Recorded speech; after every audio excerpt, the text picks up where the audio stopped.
Hey everyone, now I will introduce the basic parts of this car. Sa hood, this is a bumper, this is a plate number,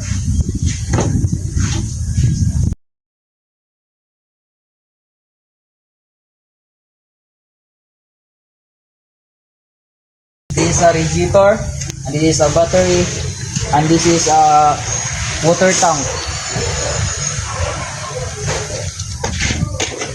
This is a signal light, and this is a headlight. This is a front tire, and a wiper, and this is a windshield, and this is a rope, and this is a door, and this is a door handle. This is a gas tank, and this is a tail light or backlight.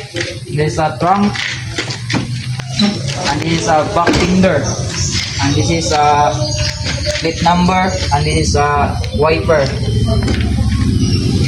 Okay, this is a seat, and this is a seat belt.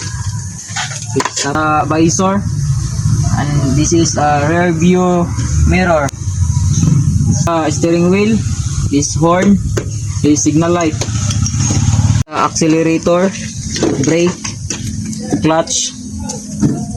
This is a gear lever, and this is a fan, and this is a glove box, and this is a aircon. That's all, and goodbye.